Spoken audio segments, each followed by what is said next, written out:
The distress beacon pierced through the void like a dying scream, its quantum signature fragmenting across multiple dimensions. Captain Melissa Chen stood on the bridge of the UNSS Horizon's Promise, her dark eyes fixed on the holographic display that shimmered before her. The signal originated from somewhere beyond the Kepler belt, in a region of space that official star charts marked as empty.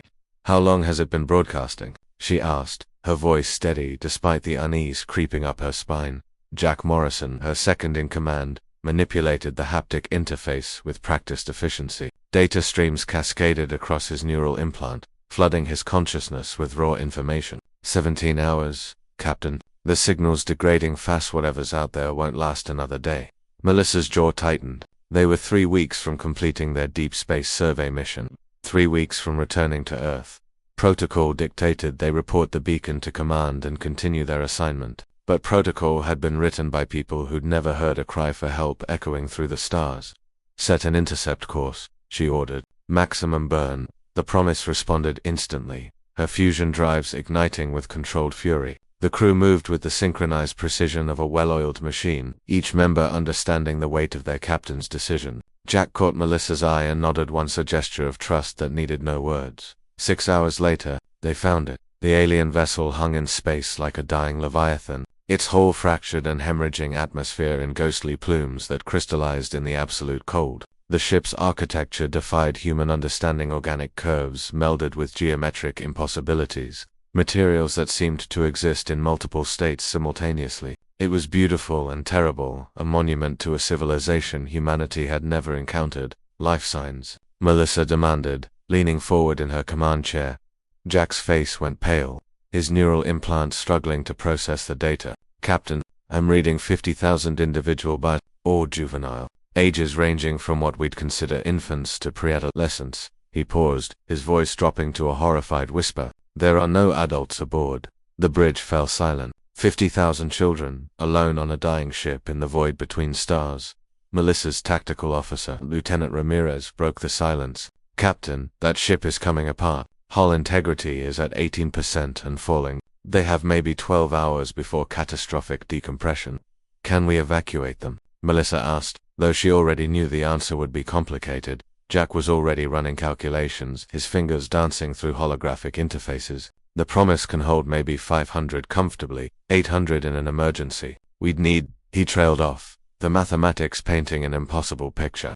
"We'd need a miracle," Melissa finished quietly. She stood, her decision crystallizing with the weight of command. "Open a channel to Earth, quantum entanglement, come, priority alpha." The response came within minutes. Admiral Zhong's face materialized in holographic detail, her expression grave. Melissa laid out the situation in crisp, efficient terms, painting the picture of 50,000 alien children abandoned to die in the cold dark. Zhong was quiet for a long moment. "Captain Chen, you're requesting we mobilize the entire near-Earth fleet for an evacuation operation of an unknown alien species. Do you understand the political, logistical, and security implications?" "I understand perfectly," Admiral Melissa replied, her voice firm. "I also understand that we're talking about children, 50,000 kids who didn't choose to be here, didn't choose to be abandoned. If humanity's first contact with this species is letting their children die when we could have saved them," she let the sentence hang. Admiral Zhong's stern expression softened almost imperceptibly. "Stand by, Captain." What followed was the most ambitious rescue operation in human history. Within 8 hours, 17 ships from Earth's combined fleet arrived via emergency FTL jumps, their crews already briefed and prepared. The UNSS Sanctuary, humanity's largest colony transport, led the flotilla vessel designed to carry tens of thousands across the stars. Melissa and Jack coordinated the evacuation with military precision. Boarding parties in environmental suits crossed into the alien vessel, finding corridors filled with children of a species humanity had never imagined. They were humanoid but distinctly alien, skin that shifted through bioluminescent patterns, eyes with vertical pupils that gleamed with intelligence and fear, delicate membrane structures that might have been ears or sensory organs. The children clung to each other in the darkness, their terror palpable. But when the human rescuers approached with gentle voices and outstretched hands, something miraculous happened. The universal language of compassion transcended the barriers of species and culture. Small alien hands gripped human fingers with desperate trust, Jack found himself in a nursery section, surrounded by dozens of alien infants, their bioluminescent skin pulsing with distress. He activated his suit's external speakers, and on impulse, began humming a lullaby his mother had sung to him decades ago. The infants' glowing patterns began to synchronize with the melody, their cries quieting. "You're a natural." Melissa's voice crackled through his warmth evident despite the digital compression. "Just doing what feels right, Captain," Jack replied, carefully gathering 3 infants in his arms. "Isn't that what humans do best?" The evacuation took 11 hours and 43 minutes. The alien ship finally succumbed to structural failure just as the last child was brought aboard the sanctuary. Its death throws a silent explosion of debris and frozen atmosphere. Aboard the human vessels, xenobiologists, pediatricians, and child psychologists worked frantically to understand the children's needs. The aliens required different atmospheric composition, different nutrients, different everything, but human ingenuity rose to meet each challenge. Improvised habitats were constructed, synthesized foods developed, communication protocols established. Melissa stood in the observation deck of the sanctuary 3 days later, watching as human crew members played with groups of alien children in one of the converted cargo bays. The scene was surreal: humanity's children and this alien species' children, learning each other's games, sharing laughter that transcended language.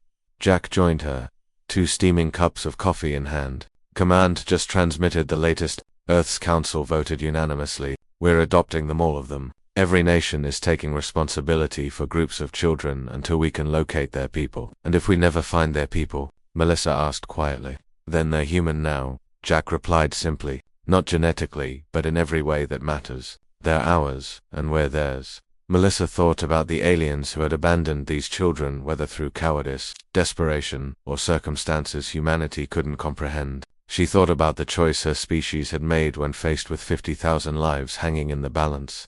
"We're going to be okay," she said, more to herself than to Jack. "All of us humans and them together. We're going to figure this out."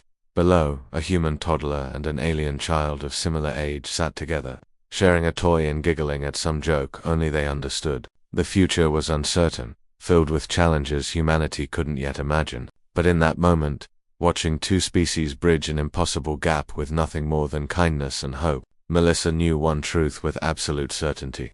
Humanity had passed its first real test among the stars, not through superior technology or military might, but through the simple choice to care for those who needed help. They had looked into the abyss of indifference and chosen compassion instead. The galaxy would never be the same.